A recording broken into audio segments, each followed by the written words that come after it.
This is Hellworld. Its irradiated environment, crushing gravity, and bipolar seasons should make life here impossible. Yet, by the powers I bestowed unto you, life still exists. A couple months ago, when I designed this world, I had asked you guys, the viewers, to create a creature that could survive the harsh environments of Hellworld.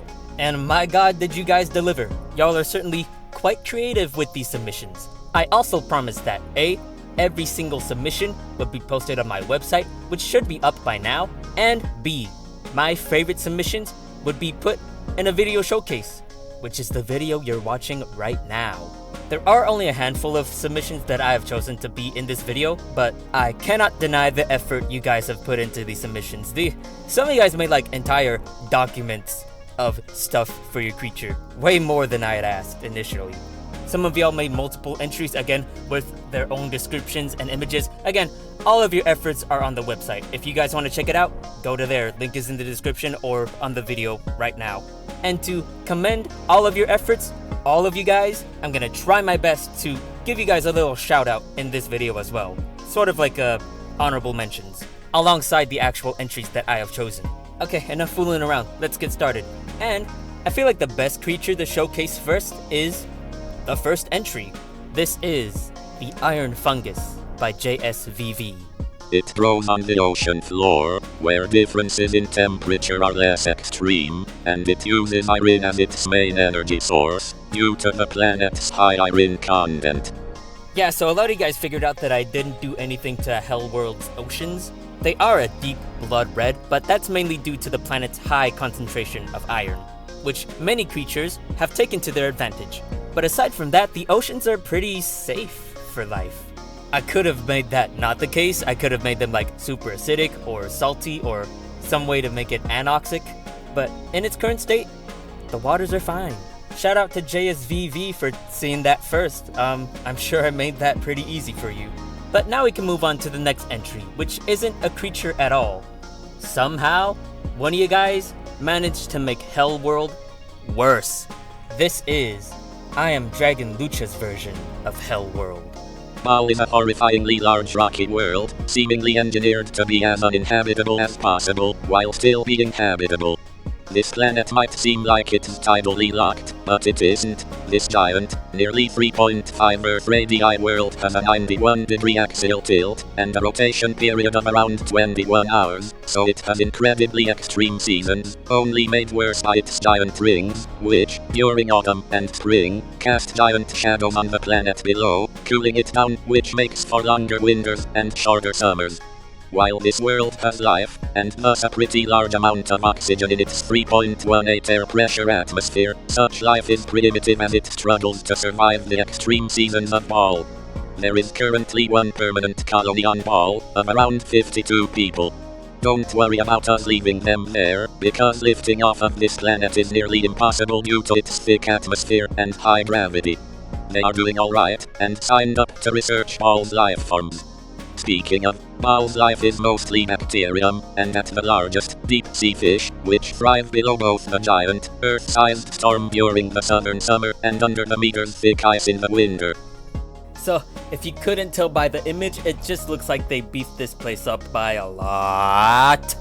Look at that! 72 times the mass of Earth! And they had the audacity to put humans on this place. And they named it Baal! Come on, that's funny as fuck. This feels reminiscent of the Kepler 277 planets, the super terrestrial planets that are made of like crystals and iron and all that. And who knows, maybe life could exist here aside from the aforementioned bacterial life. But let's not get ahead of ourselves. There are still submissions that we need to talk about for the original Hellworld. So there were like a couple dozen entries for the Hellworld submissions, but very few of them were plants. And I may be influenced by my green thumb or whatever interest I took in during college, but these next two entries are Hellworld plants. We start off with Merger's Oriental Root Tree. The Oriental Root Tree is a slow-growing resilient tree in the freezing equatorial regions of Hellworld. It ranges from 1 to 3 meters in height.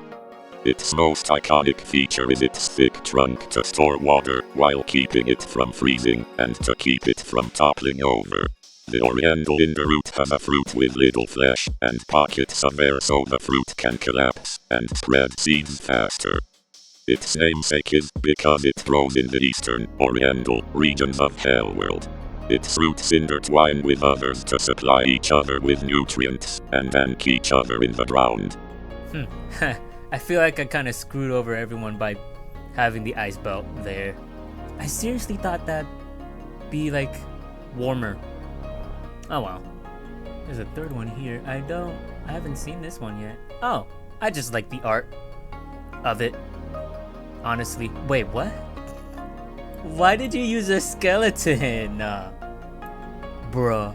If you take a look at the submissions on the website, you'll see how wacky and creative and insane these creatures needed to be in order to survive Hellworld.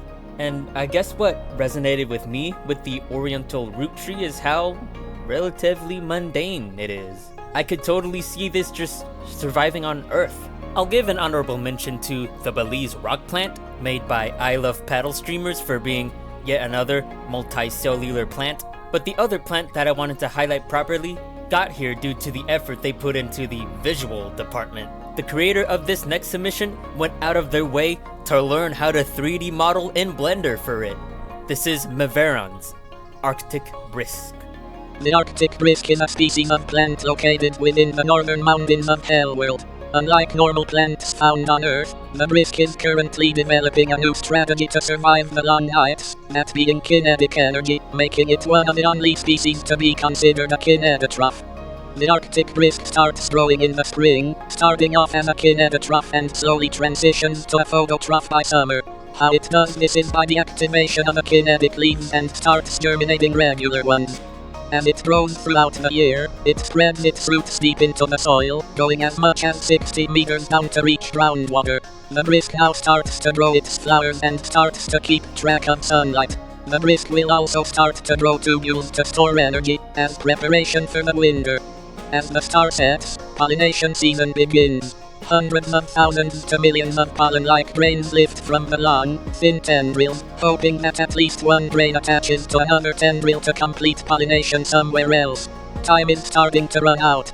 As the star fully sets and temperatures start to drop, the Arctic brisk attempts to do a last resort still in trial for evolution to succeed in. The brisk will start to hibernate and convert to a kinetotroph. Energy usage is still too high, and the plant eventually dies a few Earth months later, only a quarter through the winter. You are doing your homework, Meveron. Kinetotrophs. Ooh, those sound familiar, don't they? The thing I am thinking about in terms of the Arctic brisk is the transitional phases, switching between phototrophy and kinetotrophy. Having an organism that does do both is a pretty fun idea, but I feel like switching from pure kinetotrophy to pure phototrophy takes up a lot of energy. I could imagine another clade branching off from the Arctic brisk that will, instead of turning off kinetotrophy once the brighter seasons come, they'll just have kinetotrophic organs for the whole year. I know I did say kinetotrophy is a lot less efficient than other forms of getting energy, but I feel like some species of the Arctic brisk would find it easier to just keep those around instead of using their energy to break it all down.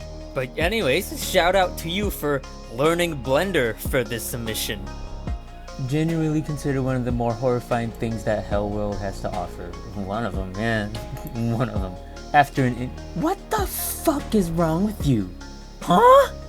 After an incubation period of that many seconds, the infected... What the fuck? How long is that? Days, dude. A week to 10 days. Why would you... What the fuck is wrong with you? However, some native life has adapted to formula, particularly the Arctic brisk and the Sarah's gems. Oh, the plant and 2 types of plants. Plants and the sky plankton. Yeah. Okay, cool. Alright, thinking about it now, I haven't talked about a single proper animal. So, let's get to those. Hellworld fauna were by far the most popular kind of submission, and some of the most detailed submissions were for Hellworld animals. And what better animal to start off with than one that eats the Arctic brisk. This is Sully the Planet's pioneer nivis. Their whiskers and noses make them detect weather. Don't ask how. To prepare. Their noses also can make screeches to alert others nearby. Their fur grows and shrinks during the weather changes. It also has natural sweat and surface that protects them from ultraviolet radiation. Their claws can snatch onto the ground during very bad weather. And they're pretty short to balance them between their mass and the gravity. They're omnivores. Whatever plant/creature is in the mountains, they'll probably eat. They're about 0.7 meters tall. They detect barometric pressure using gas-filled sacs that expand or retract depending on the external pressure. The rate at which moisture evaporates off their noses helps them to sense humidity. Based on their pressure and humidity readings, they can have a sense of what weather might be coming, useful for predicting storms. The Pioneer Nivis got widespread acclaim on my Discord server for being one of the cutest submissions, and I agree, it looks like my dog.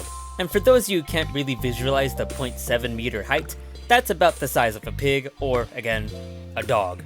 I like how the fur on the Pioneer Nivis is white, which helps reflect any excess heat and light. But fur itself is also a pretty good heat regulator, and a thick coat of it would protect against the deadly UV radiation, so I don't think it would need to shed its fur during the summer seasons. But other than that, this thing gets points for being very cute, and it might be the largest possible animal on Hellworld.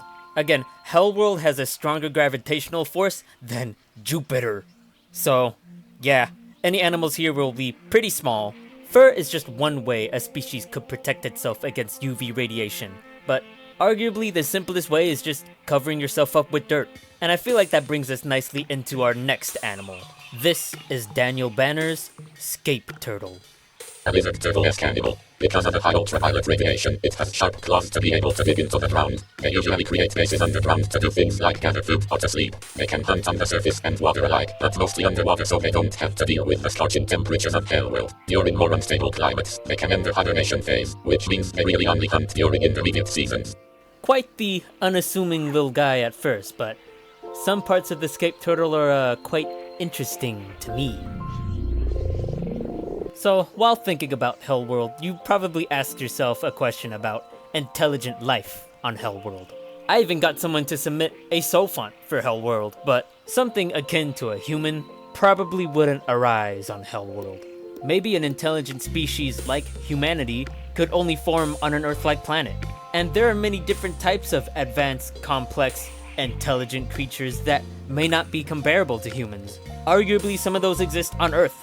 Humans needed a very specific set of traits, events, and miracles to become as advanced as they did.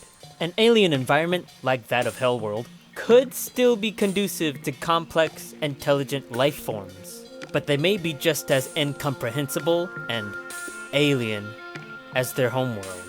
This final highlight is a collaboration between viewers Seraphium and VGG. This is the Swarm. An amorphous species, capable of turning their bodies into whatever tool they need. They use the syn species as both the brains and bones. Rot, however, is used as soft tissue/general organs. Combined together, syn and rot form a highly intelligent species, one capable of building cities and complex machinery using their own dead bodies as building blocks. Their offspring are encoded with information the parents already have, and in many cases they transfer part of their personality into their offspring themselves, making them less an individual and more of a continuation of their parents. If that was confusing for you, don't worry, it was confusing to me too, along with all of my Discord mods who helped compile all the Hellworld entries together. Shout out to them. I'm gonna try to break these guys down as best as I can. They are a symbiosis of two species, one of them being the Sign, or Syn. Can't be bothered. The Sign are quite tiny little guys made up of quartz crystal structures, and they essentially have the capabilities of a living and breathing supercomputer chip. They can't do much on their own though, but luckily they formed a symbiotic relationship with the Rot, a generalist microscopic species that could pretty much survive anywhere on Hellworld at all times, with the Sign acting as brains and bones, and the Rot acting as muscles and a protective shell. We finally arrive at the Swarm, a highly modular, highly advanced species. And I feel like with all of the craziness that I am not explaining, This warrants a Minecraft achievement. I guess my main question with the swarm is a question that I could ask with any intelligent species that could arise on any planet. Why? Why would the swarm have hyper-advanced memories? Why would the swarm make buildings and weapons and machines out of themselves? What environmental pressures caused this species to evolve in the first place? And what advantages does the species gain by having such a high level of intelligence? That's not to put this submission down by any means. I did shout them out after all, and I probably gave them the most amount of runtime in this video. But asking those types of questions about a species on your planet makes them feel that much more plausible. It adds that little sprinkle of realism. And hopefully by opening this challenge up to you guys, it allowed you to flex that muscle a little more. Another shout out to my mods for compiling all the entries into one fancy thing that made it a lot easier to read. And thank you to everyone who submitted. I especially thank you for your patience. I know this took a while. I know the slowdown error was right in the middle of everything, but again, thank you for sticking around. I hope to make another one of these, another community-based thing. This was quite fun. But for now, I'll see you later.